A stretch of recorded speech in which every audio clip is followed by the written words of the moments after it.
Bit of a smash and grab for Manchester United, or do you think it was a fair? Well, I feel for Villa because obviously in the week they had a flat performance. They didn't look at the races, and you think, as a manager, okay, this is the Man United at home. Let's put in a performance, and they have. And unfortunately, they ain't got the win. That's really frustrating when you've put together such a great performance like they have. But Man United are showing a resilience, showing a bit of character, things that have been questioned about them. And obviously in McTominay at the moment, they got a player who just keeps popping up with goals. I'd love to see how many points they've got from losing positions with Scott McTominay scoring and he's late. been doing it not just for United, for Scotland too. Yeah. You know, he's having a phenomenal year. And actually, when you're a central midfield player, I was a tall central midfield player. I'm like 6'4", he's about 6'2". So when you enter the box, you're a massive threat. He keeps getting these headed goals. You got to pick him up. I haven't seen that goal back, but you can't let him get in the box on his own. And once again, for me, an impressive performance by Kobbie Mainoo. I think he's fantastic. His feet, his footwork. I think he's the cog really in that Manchester United team at the moment. That's really making them click. Well, when he come into the side, has been sort of the catalyst for this run of form, and I think that's no surprise because they were desperate for legs in there.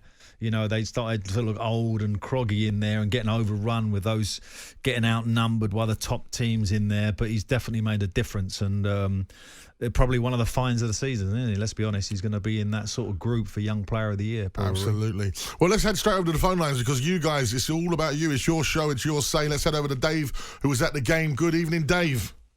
Hello, Majestic. How are you? Right? Yeah, very good. I'm very obviously as a Spurs fan today. The result for me has gone our way because we stay in the top four. But I was rooting for Villa. I thought you played fantastic in the second half. You must be disappointed.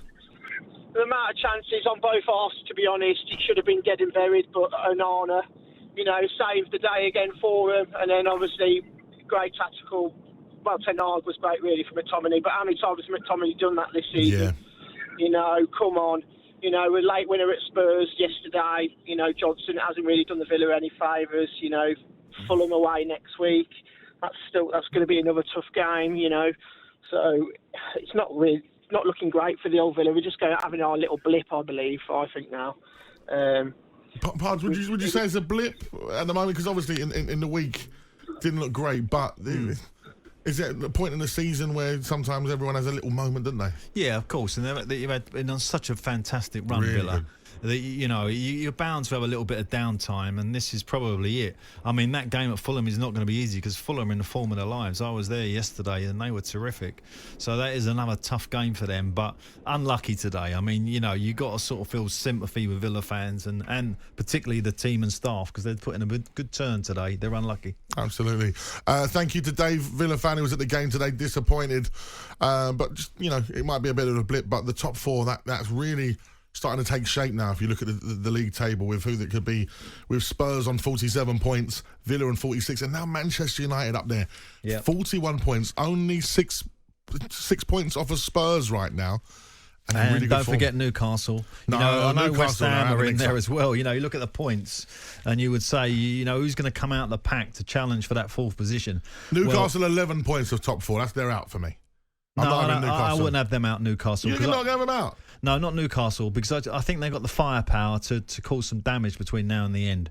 No. And they've got no European football, so I wouldn't write them off. I'm throwing them out the mixer. All right, mate. They've lost 10 games this season already. All the Geordies were telling you that they have got a chance. Listen, I played in Newcastle on Thursday night. I love the Geordies, but in this chance, I don't think the Champions League's on for them. All right. Let's head back over to the phone lines. A West Ham fan that was at the game. Gary joins us. Gary, how are we feeling, sir? Oh, mate, I feel sick. Oh, mate, I'm feeling for you. Come on, this is your chance to have a therapy session with one of your former managers. Well, yeah, that's true. I'm beyond angry. It's one of those. I'm kind of bemused. I couldn't believe what I was seeing, but I have to say, I'm not surprised. I think we've been due a tonking. Our style of play is just so negative, and I think it's really obvious now that the players are not playing for the manager. And I know they're getting a lot of stick for the way they turned up today. But when you've got a squad like that, it's like having a Porsche and driving it at 12 miles an hour everywhere. We're always going backwards. It's so negative. Yeah. We're relying on corners. We're not even relying on a break these days because we haven't got anyone up front to go and put it away. Very tragic and sad to watch. You've had, losses against Aston Villa 4-1, Fulham 5-0, and now Arsenal 6-0. We kick a man while he's down. Oh, I'm sorry, Gal. I just wanted to give you some stats and facts. You won't be having an afternoon nap, Gary. Because Mate, I need a daddy nap. how does that happen when everyone criticises David Moyes for his pragmatic style?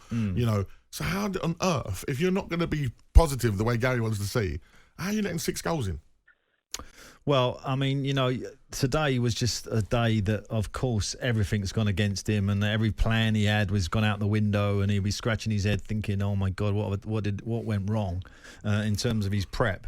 I'm talking about the manager here, but this sort of conversation about David and West Ham is going to rumble now, because in the background there's new contract, of course, which looks like it's agreed, and it's just a question of, is he going to sign it? Are they going to sanction it right at the last minute? And that result will sort of put that into question, I'm guessing, because I've been in that situation, and that's not nice. You just want the contract sorted and everyone to settle down. But at the moment, I think that is hanging over them a little bit, West Ham. On AM, on DAB, via the talkSPORT app and on your smart speaker. talkSPORT.